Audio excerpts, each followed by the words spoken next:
Hi hello friends, welcome back to my channel. Friends, ಇದು ಬಂದು KPSC group ಸಿಗೆ ಬಂದಿರತಕ್ಕಂಥ ಒಂದು ಪ್ರಶ್ನೆ ಪತ್ರಿಕೆ. ರೀಸೆಂಟಾಗಿ 2023ರಲ್ಲಿ ನಡೆದಿರ್ತಕ್ಕಂಥ ಒಂದು ಎಕ್ಸಾಮ್ ಅಂತ ಹೇಳ್ಬಹುದು. ಸೊ ಫಸ್ಟ್ ಕ್ವಶನ್ ಹೀಗಿದೆ: ಲೋಕದ ಚೇಷ್ಟೆಗೆ ರವಿ ಬೀಜವಾದಂತೆ ಕರ್ಣಂಗಳ ಚೇಷ್ಟೆಗೆ ಮನವೇ ಬೀಜ ಎಂಬ ಸಾಲು ಯಾರ ವಚನಕಾರರಲ್ಲಿ ಮೂಡಿ ಬಂದಿದೆ ಅಂತ ಕೊಟ್ಟಿದ್ದಾರೆ. ಸೊ ಲೋಕದ ಚೇಷ್ಟೆಗೆ ರವಿ ಬೀಜವಾದಂತೆ ಕರ್ಣಂಗಳ ಚೇಷ್ಟೆಗೆ ಮನವೇ ಬೀಜ ಅಂತಕ್ಕಂಥ ಒಂದು ಸಾಲುಗಳನ್ನು ಬರೆದಿರ್ತಕ್ಕಂಥ ವಚನಕಾರರು ಅಂತ ಹೇಳಿದರೆ ಆಪ್ಷನ್ 3 ಅಕ್ಕ ಮಹಾದೇವಿ. ಅಕ್ಕ ಮಹಾದೇವಿಯನ್ನ ಕನ್ನಡದ ಮೊಟ್ಟ ಮೊದಲ ವಚನಕಾರ್ತಿ ಅಂತ ಹೇಳ್ತೀವಿ ಅಥವಾ ಮೊದಲ ಕವಯಿತ್ರಿ ಅಂತ ಹೇಳ್ತೀವಿ. ಆ್ಯಂಡ್ ಇವರ ಒಂದು ನಾಮಾಂಕಿತ ಅಥವಾ ವಚನಗಳ ಅಂಕಿತ ಅಂತ ಹೇಳಿದರೆ ಚೆನ್ನ ಮಲ್ಲಿಕಾರ್ಜುನ ಅಂತಕ್ಕಂಥದ್ದಾಗಿರುತ್ತೆ. ಇನ್ನು ಬಸವಣ್ಣ ಬಂದಾಗ ಕೂಡಲ ಸಂಗಮ ದೇವ, ಅಲ್ಲಮಪ್ರಭು ಬಂದು ಗುಹೇಶ್ವರ, ಆಯ್ದಕ್ಕಿ ಲಕ್ಕಮ್ಮನವರ ಒಂದು ಅಂಕಿತ ನಾಮ ಬಂದು ಮಾರಯ್ಯ ಪ್ರಿಯ ಅಮರೇಶ್ವರ ಲಿಂಗ ಅಂತಕ್ಕಂಥದ್ದು. ನೆಕ್ಸ್ಟ್ ಬಂದು ತುಪ್ಪಳದಂತೆ ಇದನ್ನು ಬಿಡಿಸಿದಾಗ ಆಗುವ ಸಂಧಿ ಯಾವುದು ಅಂತ ಕೇಳಿದರೆ, ಇದನ್ನು ಬಿಡಿಸ್ಬಾರ್ದಾಗ ನಮ್ಗೆ ಏನು ಬರುತ್ತೆ? ತುಪ್ಪಳದ ಪ್ಲಸ್ ಅಂತೆ ಅಂತ ಬರುತ್ತೆ. ತುಪ್ಪಳದ ಪ್ಲಸ್ ಅಂತೆ ಅಂತ ಬರುತ್ತೆ. ಸೊ ನೋಡಿ, ಇಲ್ಲಿ ಆದೇಶ ಸಂಧಿ ಅಂತ ಹೇಳಿದಾಗ ಕಚ್ಚಡದಬ ಅಕ್ಷರಗಳ ಬದಲಾಗಿ ಗಜಡದಬ ಅಕ್ಷರಗಳು ಆದೇಶವಾಗಿ ಬರ್ತಕ್ಕಂಥದ್ದು ನಾವು ಆದೇಶ ಸಂಧಿ ಅಂತ ಹೇಳ್ತೀವಿ. ಸೊ ಹಾಗಾಗಿ ಇದು ಬರೋದಿಲ್ಲ. ಇನ್ನು ಯಕಾರಾಗಮ ಕಂಡು ಬರ್ತಿಲ್ಲ, ಇದು ಆಗಮ ಸಂಧಿಗೂ ಬರೋದಿಲ್ಲ. ಉಳಿದಿರ್ತಕ್ಕಂಥದ್ದು ಲೋಪಸಂಧಿ. ಸೊ ಲೋಪಸಂಧಿ ಹೇಗಾಗುತ್ತೆ ಅಂತ ತುಂಬ ಜನಕ್ಕೆ ಡೌಟ್ ಇದೆ ಈ ಒಂದು ಕ್ವಶನ್ಗೆ. ಸೊ ಲೋಪಸಂಧಿ ಅಂತ ಹೇಳಿದ್ರೆ ಇಲ್ಲಿ ಸ್ವರ ಲೋಪ ಆಗ್ತಕ್ಕಂಥದ್ದು. ಸ್ವರ ಲೋಪ ಆಗ್ತಕ್ಕಂಥದ್ದು ಇಲ್ಲಿ ಈ ಒಂದು ಪೂರ್ವ ಪದದ ಕೊನೆಯ ಅಕ್ಷರದಲ್ಲಿ ಸ್ವರ ಲೋಪ ಆದರೆ ನಾವು ಲೋಪಸಂಧಿ ಅಂತ ಹೇಳ್ತೀವಿ. ಮೇನ್ ನೋಡ್ತಾ ಹೋದಾಗೆ ಊರೂರು ಒಂದೊಂದು, ಸೊ ಈ ಥರ ಬರುತ್ತೆ ಲೋಪಸಂಧಿಲಿ. ಆದರೆ ತುಪ್ಪಳದಂತೆ ಇಲ್ಲಿ ಬರ್ತಕ್ಕಂಥದ್ದು ಆ ಸ್ವರ ಲೋಪ ಆಗ್ತಕ್ಕಂಥದ್ದು. ಮೇಯ್ನ್ ಆಗಿ ನೋಡ್ಕೊಳ್ಳಿ, ಆ ಸ್ವರ ತುಪ್ಪಳದ ದ ಅಂತಕ್ಕಂಥದ್ದು ಇದೆಯೋ ಇಲ್ಲಿ ಆ ಸ್ವರ ಲೋಪ ಆಗುತ್ತೆ. ಸೊ ಹಾಗಾಗಿ ಇದನ್ನ ಲೋಪಸಂಧಿ ಅಂತ ಹೇಳ್ತೀವಿ. ಇದು ನಾವು ಎಷ್ಟೇ ಜನಕ್ಕೆ ಹೇಳ್ತಾ ಇದ್ರು ಕೆಲವರು ಅಂದ್ಕೊಳ್ತಾರೆ ಮ್ಯಾಮ್ ಅಲ್ಲಿ ಆ ಹಿಂಗೆ ಸ್ವರ ಲೋಪ ಆಗುತ್ತೆ ಅಂತ. ಸೊ ದಾಲಿ ಇರ್ತಕ್ಕಂಥ ಆ ಸ್ವರ ಆ ಏನಿದೆಯೋ ಆ ಸ್ವರ ಲೋಪ ಆಗ್ತಕ್ಕಂಥದ್ದು. ಸೊ ಲೋಪಸಂಧಿಗೆ ಬರ್ತಕ್ಕಂಥದ್ದು. ಇನ್ನು ನೆಕ್ಸ್ಟ್ ಬಂದು ವೀರಗಾಸೆ ಸಂಪ್ರದಾಯಕ್ಕೆ ಸೇರಿದ ನೃತ್ಯ ಯಾವುದು? ವೀರಗಾಸೆ ಯಾವ ಸಂಪ್ರದಾಯಕ್ಕೆ ಸೇರಿದ ನೃತ್ಯ ಅಂತ ಕೇಳಿದರೆ, ಸೊ ವೀರಗಾಸೆ ಬಂದು ಶೈವ ಸಂಪ್ರದಾಯಕ್ಕೆ ಸೇರಿರ್ತಕ್ಕಂಥದ್ದು. ಶೈವ ಸಂಪ್ರದಾಯ. ನೆಕ್ಸ್ಟ್ ಬಂದು ಎರಡು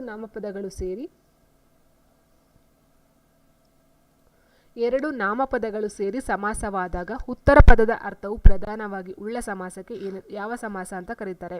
ಸೊ ನಮಗೆ ಗೊತ್ತಿದೆ ಒಟ್ಟು ಸಮಾಸಗಳಲ್ಲಿ ಬರ್ತಕ್ಕಂಥದ್ದು 8 ಸಮಾಸಗಳಿದ್ದಾವೆ. ಸೊ 8ರಲ್ಲಿ ಈ ಒಂದು ಉತ್ತರ ಪದದ ಅರ್ಥವು ಪ್ರಧಾನವಾಗಿ ಇರ್ತಕ್ಕಂಥ ಸಮಾಸ ಅಂತ ಹೇಳಿದರೆ ಆಪ್ಷನ್ 4 ತತ್ಪುರುಷ ಸಮಾಸ ಆಗ್ತಕ್ಕಂಥದ್ದು. ಫಾರ್ ಎಕ್ಸಾಂಪಲ್ ಅಂತ ಹೇಳಿದ್ರೆ ಬೆಟ್ಟದಾವರೆ ಬರುತ್ತೆ. ಬೆಟ್ಟದ ಪ್ಲಸ್ ತಾವರೆ, ಬೆಟ್ಟದ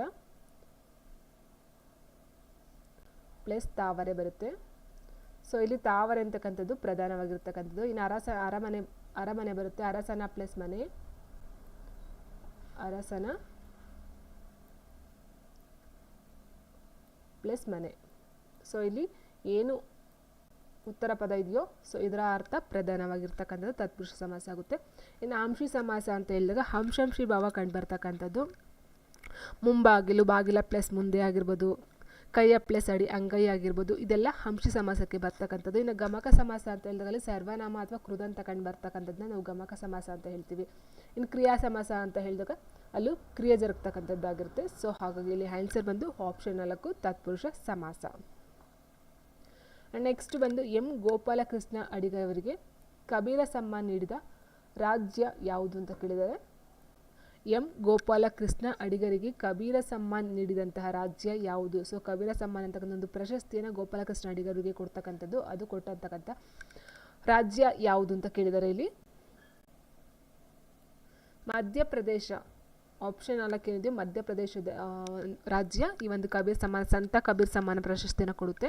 ಅದರ ಜೊತೆಗೆ ಇಲ್ಲಿ ಎಂ ಗೋಪಾಲಕೃಷ್ಣ ಅಡಿಗರ ಜೊತೆಗೆ ಇನ್ನೊಬ್ರಿಗೂ ಸಹ ಈ ಒಂದು ಕಬೀರ ಸಮ್ಮಾನ್ ಪ್ರಶಸ್ತಿ ಸಿಗ್ತಕ್ಕಂಥದ್ದು. ಯಾರಿಗೆ ಅಂತ ಹೇಳಿದ್ರೆ ಚಂದ್ರಶೇಖರ್ ಕಂಬಾರರವರಿಗೂ ಸಹ ಈ ಒಂದು ಕಬೀರ್ ಸಮ್ಮಾನ್ ಪ್ರಶಸ್ತಿ ದೊರಕಿದೆ. ಅಂಡ್ ನೆಕ್ಸ್ಟ್ ಬಂದು ಪಂಡಿತವಕ್ಕಿ ಎಂದರೆ ಏನು ಅಂತ ಕೇಳಿದರೆ, ಪಂಡಿತವಕ್ಕಿ ಎಂದರೆ ಕೋಗಿಲೆ, ಗಿಳಿ, ಪಾರಿವಾಳ, ಕಾಜಾಣ ಅಂತ ಕೊಟ್ಟಿದ್ದಾರೆ. ಸೊ ಪಂಡಿತವಕ್ಕಿ ಅಂತ ಹೇಳಿದರೆ ಆಪ್ಷನ್ 2 ಗಿಳಿಯನ್ನು ನಾವು ಪಂಡಿತವಕ್ಕಿ ಅಂತ ಕರಿತಕ್ಕಂಥದ್ದು. ನೆಕ್ಸ್ಟು ಹಳಗನ್ನಡದ ಇವರಂ ಈ ಪದ ವಿಭಕ್ತಿ ಯಾವುದು ಅಂತ ಕೇಳಿದರೆ, ಹಳಗನ್ನಡದ ಇವರಂ ಈ ಪದ ವಿಭಕ್ತಿ ಯಾವುದು? ಇಲ್ಲಿ ಸಪ್ತಮಿಗೆ ನಾವೇನು ಮಾಡ್ತೀವಿ? ಓಳ್ ಅಂತ ತಗೊಳ್ತೀವಿ ಅಲ್ವಾ. ಸೊ ಇಲ್ಲಿ ಓಳ್ ಅಂತಕ್ಕಂಥದ್ದನ್ನ ಸಪ್ತಮಿಗೆ ತಗೊಳ್ತೀವಿ. ಫಸ್ಟ್ ಆಫ್ ಆಲ್ ಇಲ್ಲಿ ಬಂದಿರ್ತಕ್ಕಂಥದ್ದು ಇವರಮಲ್ಲಿ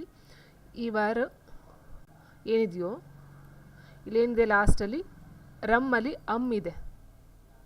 ಸೊ ಅಥವಾ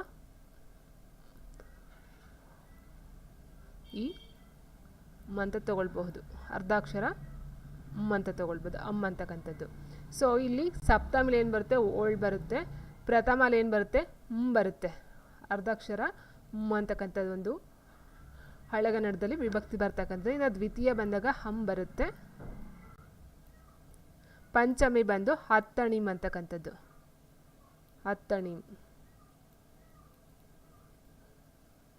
ಹತ್ತಣಿಮ್ ಅಥವಾ ಹತ್ತಣಿಂದಮ್ ಅಂತಕ್ಕಂಥ ಒಂದು ಇದನ್ನು ಸಹ ಬರುತ್ತೆ. ಸೊ ಇಲ್ಲಿ ಇವರಮ್ಮಲ್ಲಿ ರಮ್ಮಲ್ಲಿ ಇರ್ತಕ್ಕಂಥದ್ದು, ಹಾಗಾಗಿ ದ್ವಿತೀಯ ಇದೆ ನೋಡಿ. ಇಲ್ಲಿ ಆಪ್ಷನ್ 3 ಸರಿಯಾಗಿರ್ತಕ್ಕಂಥ ಒಂದು ಉತ್ತರ ಆಗುತ್ತೆ. ಆಪ್ಷನ್ 3 ದ್ವಿತೀಯ. ಇನ್ನು ನೆಕ್ಸ್ಟ್ ಕ್ವಶನ್ ಬಂದು ಕೊಂದನು ಕ್ರಿಯಾಪದದ ಮೂಲ ರೂಪ ಏನು ಅಂತ ಕೇಳಿದರೆ, ಕ್ರಿಯಾಪದದ ಮೂಲ ರೂಪವನ್ನು ನಾವು ಧಾತು ಅಂತ ಕರಿತೀವಿ. ಸೊ ಧಾತು ಅಥವಾ ಕೊಂದನು ಪದದ ಧಾತು ಅಥವಾ ಮೂಲ ರೂಪ ಏನಂತ ಹೇಳಿದರೆ ಕೊಲ್ಲು. ಆಪ್ಷನ್ 1 ಕೊಲ್ಲು ಅಂತಕ್ಕಂಥದ್ದು. ನೆಕ್ಸ್ಟ್ ಬಂದು ಮನೆಗೋದ್ರೆ ಮಜ್ಜಿಗೆ ಕೊಡೋದೋಳು, ಹೇಳೆ ಕಳಿಸಿದ್ರೆ ಡ್ಯಾಶ್ ಕೊಟ್ಟಾಳ ಅಂತ ಪ್ರಶ್ನೆ. ಸೊ ಇದು ನಾವು ನೋಡ್ತಾ ಹೋದರೆ ಫಸ್ಟ್ ಇದೇನಂತ ಹೇಳಿದ್ರೆ ಗಾದೆ ಮಾತು. ಮನೆಗೋದ್ರೆ ಮಜ್ಜಿಗೆ ಕೊಡೋದೋಳು, ಹೇಳಿ ಕಳಿಸಿದ್ರೆ ಡ್ಯಾಶ್ ಕೊಟ್ಟಾಳ. ಏನು ಕೊಡ್ತಾಳೆ, ಹಾಲು. ಮನೆಗೋದ್ರೆ ಮಜ್ಜಿಗೆ ಕೊಡೋದೋಳು, ಹೇಳಿ ಕಳಿಸಿದ್ರೆ ಹಾಲು ಕೊಟ್ಟಾಳ. ಆಪ್ಷನ್ 2.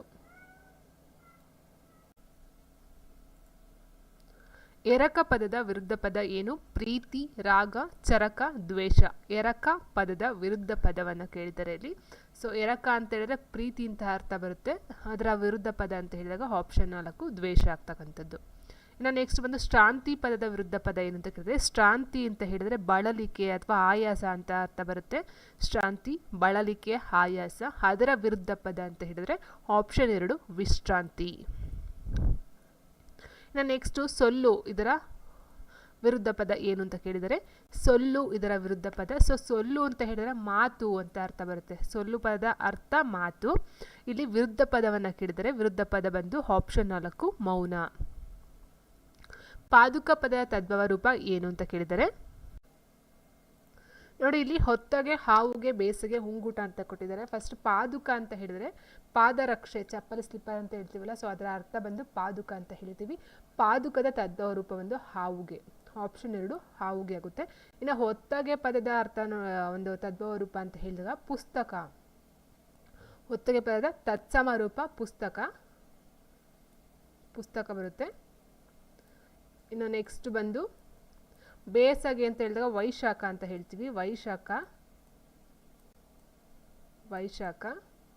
ನೆಕ್ಸ್ಟ್ ಉಂಗುಟ ಪದದ ಒಂದು ತತ್ಸಮ ರೂಪ ಅಂತ ಹೇಳಿದಾಗ ಅಂಗುಟ ಅಥವಾ ಅಂಗುಷ್ಟ ಅಂತ ಹೇಳ್ತೀವಿ. ಅಂಗುಷ್ಟ ಅಂತ ಹೇಳಿದಾಗ ಬೆರಳು ಅಂತ ಅರ್ಥ ಬರುತ್ತೆ.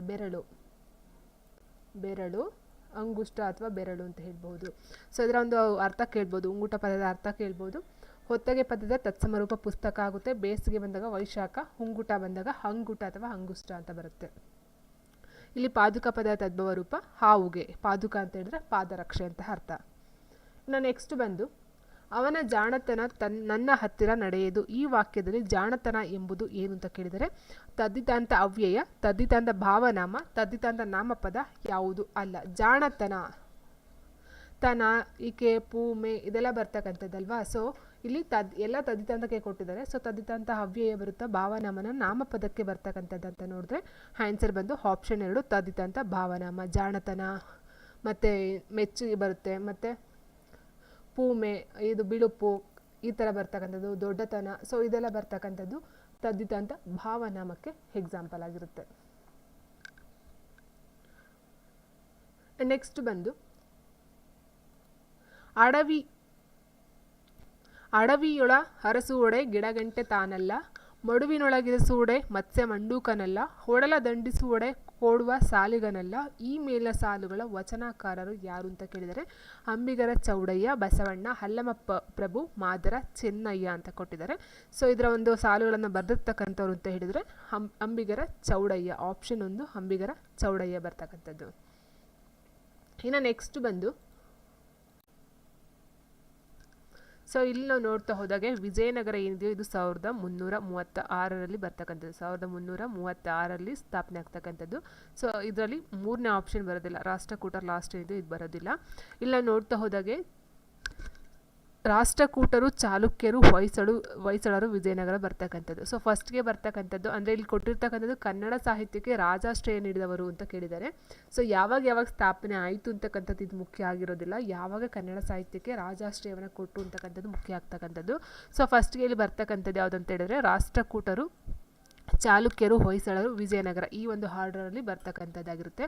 ಇನ್ನು ರಾಷ್ಟ್ರಕೂಟರಲ್ಲಿ ಯಾರ್ಯಾರು ಬರ್ತಾರಲ್ಲ ನಾವು ನೋಡ್ತಾ ಹೋದರೆ ರಾಷ್ಟ್ರಕೂಟರಲ್ಲಿ ಮೇಯ್ನಾಗಿ ಇದು ಬರ್ತಕ್ಕಂಥದ್ದು 8ರಿಂದ 10ನೇ ಶತಮಾನ ಅಂತ ಹೇಳ್ತೀವಿ. ಇಲ್ಲಿ ಮೇಯ್ನಾಗಿ ಒಡ್ಡಾರಾಧನೆ, ಕನ್ನಡದ ಮೊಟ್ಟ ಮೊದಲ ಕೃತಿ ಅಂತ ಹೇಳ್ತೀವಿ ಒಡ್ಡಾರಾಧನೆ.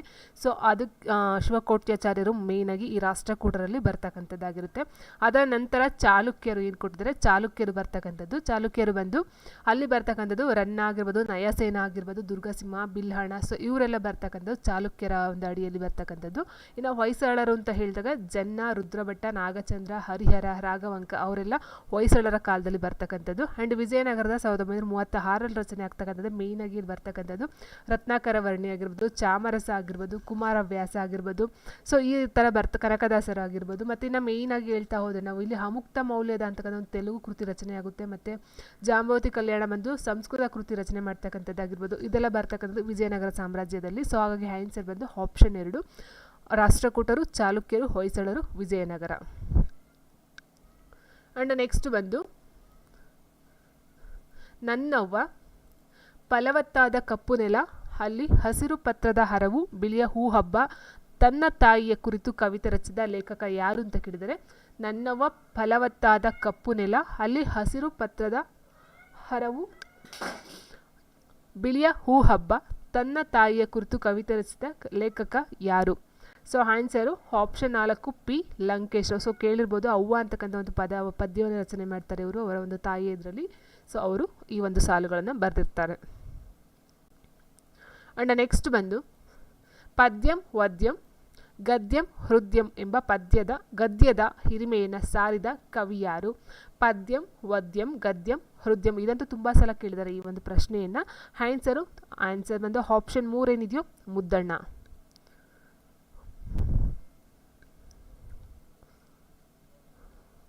ನಾವು ಓದೈದ ಮುಂಗೋಳಿ ಅಂತ ಹೇಳ್ತೀವಲ್ವಾ.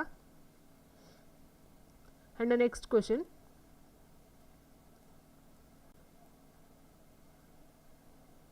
ಸೊ ಇಲ್ಲಿ ಕೊಟ್ಟಿರ್ತಕ್ಕಂಥದ್ದೇನಿದೆ, ಕೆಳಗಿನ 4 ವಾಕ್ಯಗಳ ಸ್ಥಾನಪಲ್ಲಟವಾಗಿವೆ, ಅವುಗಳನ್ನು ಅರ್ಥಪೂರ್ಣವಾಗಿ ಜೋಡಿಸಿ. ರಾಮ ಮನೋಹರ ಲೋಹಿಯ ಜೀವನದ ಒಂದು ಘಟನೆ ಅಂತ ಕೊಟ್ಟಿದ್ದಾರೆ. ಸೊ ಎದುರುಗಡೆಯಿಂದ ಕೈಗಾಡಿ ದೀಪವಿಲ್ಲದೆ ಬರುತ್ತಿತ್ತು. ಸೊ ನೋಡಿ ಇದು ಈ ರೀತಿ ಆಪ್ಷನ್ಸ್ಗಳನ್ನ ನೋಡ್ತಾ ಹೋಗೋಣ.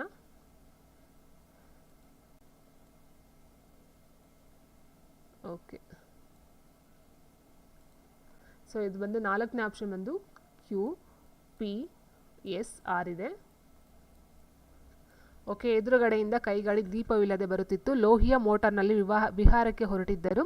ರೈತ ಪೊಲೀಸರನ್ನು ಕರೆತರಲು ಹೋದ. ಡಿಕ್ಕಿ ಹೊಡೆದ ಪರಿಣಾಮ ರೈತನ ಗಾಡಿಯಲ್ಲಿದ್ದ ತರಕಾರಿ ಚೆಲ್ಲಾಪಿಲ್ಲಿಯಾಯಿತು ಅಂತ ಕೊಟ್ಟಿದ್ದಾರೆ. ಫಸ್ಟ್ ಇದರದು ರಾಮ ಮನೋಹರ ಲೋಹಿಯ ಜೀವನದ ಒಂದು ಘಟನೆ ಅಂತ ಕೊಟ್ಟಿದ್ದಾರೆ. ಸೊ ಇಲ್ಲಿ ಫಸ್ಟ್ ಏನು ಬರುತ್ತೆ ಅಂತ ನೋಡ್ತಾ ಹೋದರೆ, ಲೋಹಿಯ ಮೋಟಾರ್ನಲ್ಲಿ ವಿಹಾರಕ್ಕೆ ಹೊರಟಿದ್ದರು. ಎದುರುಗಡೆಯಿಂದ ಕೈಗಾಡಿ ದೀಪವಿಲ್ಲದೆ ಬರುತ್ತಿತ್ತು. ಡಿಕ್ಕಿ ಹೊಡೆದ ಪರಿಣಾಮ ರೈತರ ಕೈಗಾಡಿಯಲ್ಲಿದ್ದ ತರಕಾರಿ ಚೆಲ್ಲಾಪಿಲ್ಲಿಯಾಯಿತು. ಅದಾದ ನಂತರ ರೈತ ಪೊಲೀಸರನ್ನು ಕರೆತರಲು ಹೋದ. ಸೊ ಅಲ್ಲಿಗೆ ಆನ್ಸರ್ ಬಂದು QPSR ಆಪ್ಷನ್ 4 ಏನಿದೆಯೋ ಅದು ಉತ್ತರ ಆಗ್ತಕ್ಕಂಥದ್ದು. ಆ್ಯಂಡ್ ನೆಕ್ಸ್ಟ್ ಕ್ವಶನ್ ಹೀಗಿದೆ, ಕೇಂದ್ರ ಸಾಹಿತ್ಯ ಅಕಾಡೆಮಿ ಹಾಗೂ ಕರ್ನಾಟಕ ಸಾಹಿತ್ಯ ಅಕಾಡೆಮಿ ಪ್ರಶಸ್ತಿ ಪುರಸ್ಕೃತ ಚದುರಂಗದ ಕಾದಂಬರಿ ಯಾವುದು ಅಂತ ಕೇಳಿದರೆ ಚದುರಂಗರ ಕಾದಂಬರಿ ಅಂತ ಹೇಳಿದರೆ ಚದುರಂಗರವರಿಗೆ ಈ ಒಂದು ಕೇಂದ್ರ ಸಾಹಿತ್ಯ ಅಕಾಡೆಮಿ ಮತ್ತು ಕರ್ನಾಟಕ ಸಾಹಿತ್ಯ ಅಕಾಡೆಮಿ ಪ್ರಶಸ್ತಿ ಎರಡೂ ಸಹ ತಂದುಕೊಟ್ಟಂಥ ಕಾದಂಬರಿ ಯಾವುದು ಅಂತ ಕೇಳಿದರೆ ಸರ್ವಮಂಗಳ, ಉಯ್ಯಾಲೆ, ವೈಶಾಖ, ಹೆಜ್ಜಾಲ ಅಂತ ಕೊಟ್ಟಿದ್ದಾರೆ. So answer option 3 Vaishakha. Next question ಹೀಗಿದೆ, ಹೊಂದಿಸಿ ಬರೆಯಿರಿ. ಸರೋವರದ ಸಿರಿಗನ್ನಡಿಯಲ್ಲಿ ಸಾಹಿತ್ಯ ಮತ್ತು ವಿಮರ್ಶೆ, ಸೌಂದರ್ಯ ಸಮೀಕ್ಷೆ, ಹೊಸತು. ಸೊ ಅದನ್ನು ಬರ್ತಿರ್ತಕ್ಕಂಥವ್ರು ಯಾರು ಅಂತ ನೋಡಿದಾಗ ಸೊ ಆನ್ಸರ್ ಬಂದು ಈ ಒಂದು ಸರೋವರ ಸಿರಿಗನ್ನಡಿಯಲ್ಲಿ ಬಂದು ಕುವೆಂಪು. ಆ್ಯಂಡ್ ನೆಕ್ಸ್ಟ್ ಬಂದು ಸಾಹಿತ್ಯ ಮತ್ತು ವಿಮರ್ಶೆ ಬಂದು ಬೇಂದ್ರೆಯವರದು, ಬೇಂದ್ರೆ. ಸೌಂದರ್ಯ ಸಮೀಕ್ಷೆ ಬಂದು GS ಶಿವರುದ್ರಪ್ಪನವರದು. ಆ್ಯಂಡ್ ಹೊಸತು ಬಂದು ಎಂ ಚಿದಾನಂದ ಮೂರ್ತಿಯವರದು. ಸರೋವರ ಸಿರಿಗನ್ನಡಿಯಲ್ಲಿ ಕುವೆಂಪು, ಸಾಹಿತ್ಯ ಮತ್ತು ವಿಮರ್ಶೆ ಬೇಂದ್ರೆಯವರದು, ಸೌಂದರ್ಯ ಸಮೀಕ್ಷೆ GS ಶಿವರುದ್ರಪ್ಪ, ಹೊಸತು ಬಂದು M Chidananda Murthy. Answer option 1 ಆಗಿರುತ್ತೆ. ಆ್ಯಂಡ್ ನೆಕ್ಸ್ಟು ನೊಂದಾನು ಎಂಬ ಪದವು ಡ್ಯಾಶ್ ಪದವಾಗಿದೆ ಅಂತ ಕೊಟ್ಟಿದ್ದಾರೆ.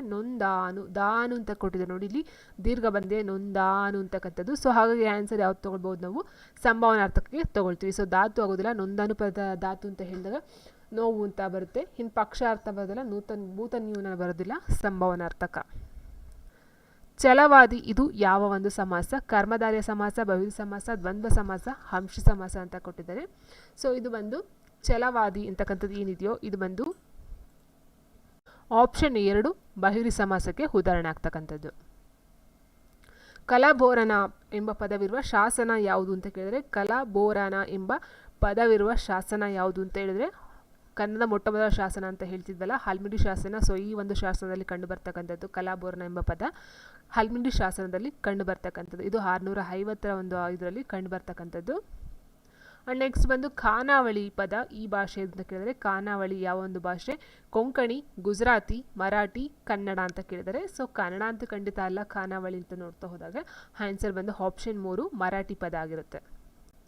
ಆ್ಯಂಡ್ ನೆಕ್ಸ್ಟ್ ಬಂದು ಕನ್ನಡದಲ್ಲಿ ಬಳಕೆಯಲ್ಲಿರುವ ದೋಸೆ ಪದ ಯಾವ ಒಂದು ಪದದಿಂದ ಭಾಷೆಯಿಂದ ಬಂದಿದೆ? Dosa Latin, Greek, Portuguese, French ಅಂತ ಕೊಟ್ಟಿದ್ದಾರೆ. ಇದು ಬಂದು ಪೋರ್ಚುಗೀಸ್ ಪದನೇ ಆಗಿರುತ್ತೆ. ಆಪ್ಷನ್ 3 ಪೋರ್ಚುಗೀಸ್ ಶಬ್ದ ದೋಸೆ. ಆ್ಯಂಡ್ ನೆಕ್ಸ್ಟ್ ಬಂದು ನೇರಾಣಿ ಎಂದರೆ ಏನು ಅಂತ ಕೇಳಿದರೆ, ನೇರಾಣಿ ಅಂದರೆ ಅಪ್ಪಟ ಚಿನ್ನ, ಅಪ್ಪಟ ಬೆಳ್ಳಿ, ಅಪ್ಪಟ ವೈಡೂರ್ಯ, ಅಪ್ಪಟ ವಜ್ರ ಅಂತ ಕೊಟ್ಟಿದ್ದಾರೆ. ನೇರಾಣಿ ಪದದ ಅರ್ಥ ಅಂತ ಹೇಳಿದರೆ ಅಪ್ಪಟ ಚಿನ್ನ. ಆಪ್ಷನ್ 1 ಅಪ್ಪಟ ಚಿನ್ನ. ಬೆಸಸು ಈ ಅರ್ಥ ನೀಡುತ್ತದೆ. ಬೆಸಸು ಪದದ ಅರ್ಥವನ್ನು ಕೇಳಿದರೆ, ಬೆಸಸು ಅಂತ ಹೇಳಿದ್ರೆ ವಿನಂತಿ ಮಾಡು, ಆಣೆ ಮಾಡು, ಅಪ್ಪಣೆ ಮಾಡು, ಆದೇಶ ಮಾಡು ಅಂತ ಕೊಟ್ಟಿದ್ದಾರೆ. ಸೊ ಆನ್ಸರ್ ಬಂದು ಬೆಸಸು ಅಂತ ಹೇಳಿದ್ರೆ ಅಪ್ಪಣೆ ಮಾಡು. ನೆಕ್ಸ್ಟ್ ಬಂದು ಅನಿತು, ಇನಿತು, ಎನಿತು ಎಂಬುವುಗಳು ಏನು ಅಂತ ಕೇಳಿದರೆ, ಅನಿತು, ಇನಿತು, ಎನಿತು ಎಂಬುವುಗಳು ಹಳಗನ್ನಡದ ರೂಪಗಳು, ಪೂರ್ವದ ಹಳಗನ್ನಡದ ರೂಪಗಳು, ನಡುಗನ್ನಡದ ರೂಪಗಳು, ಮೇಲೆ ಯಾವುದು ಅಲ್ಲ ಅಂತ ಹೇಳಿದರೆ. ಸೊ ಇದು ಬಂದು ಹಳಗನ್ನಡದ ರೂಪಗಳು. ಆಪ್ಷನ್ 1. ಮನೆ ಕಟ್ಟಿ ನೋಡು, ಮದುವೆ ಮಾಡಿ ನೋಡು ಈ ಗಾದೆಯು ಯಾವ ಅಲಂಕಾರಕ್ಕೆ ಉದಾಹರಣೆ ಅಂತ ಹೇಳಿದರೆ, ಮನೆ ಕಟ್ಟಿ ನೋಡು, ಮದುವೆ ಮಾಡಿ ನೋಡು ಇದು ಬಂದು ದೃಷ್ಟಾಂತ ಅಲಂಕಾರ, ಉದಾಹರಣೆಗಳ ಸಹಿತ ಹೇಳ್ತಕ್ಕಂಥದ್ದು. ಆಪ್ಷನ್ 2 ದೃಷ್ಟಾಂತ ಅಲಂಕಾರ. ಸಂಪೂರ್ಣವಾಗಿ ಸಮನಾರ್ಥಕ ಪದಗಳಿರುವ ಗುಂಪು ಯಾವುದು ಅಂತ ಕೇಳಿದರೆ, ಚಡಾವು ಏರು ದಿನ್ನೆ ಎತ್ತರ, ಏರು ದಿನ್ನೆ ಹಳ್ಳ ನೀರು, ತಗ್ಗು ದಿನ್ನೆ ಚಡಾವು ಕಾಲುವೆ, ಸಮ ವಿಷಮ ಕೂಡು ಓಡು ಅಂತ ಕೊಟ್ಟಿದ್ದಾರೆ. ಸಂಪೂರ್ಣವಾಗಿ ಸಮನಾರ್ಥಕ ಪದವನ್ನು ಕೇಳಿದರೆ, ಸೊ ನೋಡಿ ಇಲ್ಲಿ ಹಳ್ಳ ದಿನ್ನೆ ಅಂತ ಹೇಳಿದಾಗ ಇಲ್ಲೇ ಬರೋದಿಲ್ಲ, ಹಳ್ಳ ದಿನ್ನೆ ಬಂದು ಆಪೋಸಿಟ್ ವರ್ಡ್ ಬಂತು. ಸೊ ಇದು ಆಗೋದಿಲ್ಲ ಅಂತ ಗೊತ್ತಾಗುತ್ತೆ. ಇನ್ನು ತಗ್ಗು ದಿನ್ನೆ, ಸೊ ತಗ್ಗು ಅಷ್ಟೇ, ತಗ್ಗು ಅಂದರೆ ಕೆಳಗಡೆ ಹೋಗುತ್ತೆ, ದಿನ್ನೆ ಅಂದರೆ ಮೇಲೆ ಹೋಗುತ್ತೆ. ಸೊ ಇದು ಸಹ ಬರೋದಿಲ್ಲ. ಇನ್ನು ಸಮ ವಿಷಮ ಕೂಡು ಓಡು, ಸೊ ಕೂಡು ಓಡು ಅಂತಕ್ಕಂಥದ್ದು ಸಮಾನದಕ್ಕಂತೂ ಇದಕ್ಕೆ ಯಾವುದೇ ಒಂದು ಸಮಾನಾರ್ಥಕ ಪದಗಳು ಬರೋದಿಲ್ಲ ಅಲ್ವಾ. ಸೊ ಇಲ್ಲೇ ಗೊತ್ತಾಗುತ್ತೆ. ದಿನ್ನೆ ಹಳ್ಳ ಅಂತ ಹೇಳಿದ್ರೆ ಹಳ್ಳ ತಗ್ಗು ಇದೆಲ್ಲ ಕೆಳಗಡೆ ಡೌನು, ದಿನ್ನೆ ಅಂದರೆ ಮೇಲೆ, ಇಟ್ ಮೀನ್ಸ್ ಬದಿ ಅಂತ ಹೇಳ್ತೀವಿ. ಸೊ ದಿನ್ನೆ ಅಂತ ಅಂದರೆ ಅದು ಅರ್ಥನೂ ಬರೋದಿಲ್ಲ. ಇನ್ನು ಚಡಾವು ಏರು ದಿನ್ನೆ ಎತ್ತರ, ಎತ್ತರ ಅಂದರೆ ದಿನ್ನೆ ಬರುತ್ತೆ, ಏರು ಅಂತಕ್ಕಂಥದ್ದು ಮೇಲೆ ಹೋಗ್ತಕ್ಕಂಥದ್ದಾಗಿರ್ಬೋದು. ಸೊ ಇಲ್ಲಿ ಚಡಾವು ಪದ ಒಂದು ನಮ್ಗೆ ಅರ್ಥ ಗೊತ್ತಿಲ್ಲ ಅನ್ನೂ ಸಹ ಏರು ದಿನ್ನೆ ಎತ್ತರ ಇದೆಲ್ಲ ಒಂದೇ ಅರ್ಥ ಕೊಡ್ತಕ್ಕಂಥದ್ದು. ಸೊ ಚಡಾವು ಸಹ ಇದರ ಒಂದು ಸಮಾನಾರ್ಥಕ ಪದನೇ ಆಗಿರುತ್ತೆ. ಆಪ್ಷನ್ 1 ಸರಿಯಾಗಿದೆ. ಇನ್ನು ನೆಕ್ಸ್ಟ್ ಬಂದು ಕಂಜ ಇದರ ಸಮಾನಾರ್ಥಕ ಪದಗಳು ಕೇಳಿದರೆ, ಕಂಜ ಅಂದರೆ ಏನು? ಕೊಡ್ಲಿ ಬಡಿಗೆ, ಹೆಳವ ಕುಂಟ, ಬಳ್ಳಿ ಮರ, ಮನೆ ಮಂದಿರ. ಸೊ ಕಂಜ ಪದದ ಸಮಾನಾರ್ಥಕ ಪದ ಯಾವುದು ಅಂತ ಹೇಳಿದರೆ ಹೆಳವ ಕುಂಟ ಅಂತ ಪದಗಳು ಬರುತ್ತೆ. ನೆಕ್ಸ್ಟ್ ಅವರಿಲ್ಲದ ಊಟ ಕಾದಂಬರಿಯನ್ನು ಬರೆದವರು ಯಾರು? ಅವರಿಲ್ಲದ ಊಟ ಅಥವಾ ಅವರಿಲ್ಲದ ಊಟ ಈ ಎಂಬ ಕಾದಂಬರಿಯನ್ನು ಬರೆದವರು ಯಾರು ಅಂತ ಕೇಳಿದರೆ ಇದಕ್ಕೆ ಆನ್ಸರು MS ಪುಟ್ಟಣ್ಣ. ಮಾನವನ ಎಲ್ಲ ಅವಶ್ಯಕತೆಗಳನ್ನು ಪೂರೈಸುವ ಶಕ್ತಿ ಈ ಭೂಮಿಗೆ ಇದೆ, ಆದರೆ ಅವನ ದುರಾಸೆಗಳನ್ನು ಅಲ್ಲ ಎಂದು ಹೇಳಿದ ಪಾಶ್ಚಾತ್ಯ ವಿಜ್ಞಾನಿ ಅಥವಾ ತತ್ವಜ್ಞಾನಿ ಯಾರು? ಮಾನವನ ಎಲ್ಲ ಅವಶ್ಯಕತೆಗಳನ್ನು ಪೂರೈಸುವ ಶಕ್ತಿ ಈ ಭೂಮಿಗೆ ಇದೆ, ಆದರೆ ಅವನ ದುರಾಸೆಗಳನ್ನು ಅಲ್ಲ ಅಂತ ಹೇಳ್ತಕ್ಕಂಥ ಒಬ್ಬ ಪಾಶ್ಚಾತ್ಯ ವಿಜ್ಞಾನಿ ಅಥವಾ ತತ್ವಜ್ಞಾನಿ ಯಾರು ಅಂತ ಕೇಳಿದ್ದಾರೆ. ಸೊ ಆನ್ಸರ್ ಬಂದು ಆಪ್ಷನ್ 2 ಫ್ರಾನ್ಸಿಸ್ ಬೇಕನ್ ರವರು. ನೆಕ್ಸ್ಟ್ ಲಾಸ್ಟ್ ಕ್ವಶನು, ಕನ್ನಡ ಸಾರಸತ್ವ ಲೋಕದ ಭೀಷ್ಮ ಎಂದು ಕರೆಸಿಕೊಂಡ ಕವಿ ಯಾರು? ಕನ್ನಡ ಸಾರಸತ್ವ ಲೋಕದ ಭೀಷ್ಮ ಎಂದು ಕರೆಸಿಕೊಂಡ ಕವಿ ಯಾರು? ಉತ್ತರ ಬಂದು option 4 D V Gundappa, DVG ಅಂತ ಹೇಳ್ತೀವಿ. ಸೊ ಅವರನ್ನು ಕನ್ನಡ ಸಾರಸತ್ವ ಲೋಕದ ಭೀಷ್ಮ ಅಂತ ಕರೀತಾರೆ. ಸೊ ಇವರನ್ನ ಮೇಯ್ನಾಗಿ DV ಗುಂಡಪ್ಪರವರು. ಸೊ ಇಷ್ಟು ಬಂದು ಕನ್ನಡಕ್ಕೆ ಸಂಬಂಧಪಟ್ಟಂಥ 35 ಕ್ವಶನ್ಗಳು ಇದಾಗಿತ್ತು. ವಿಡಿಯೋ ಇಷ್ಟ ಲೈಕ್ ಮಾಡಿ, ಶೇರ್ ಮಾಡಿ, ಕಮೆಂಟ್ ಮಾಡಿ. Thank you for watching.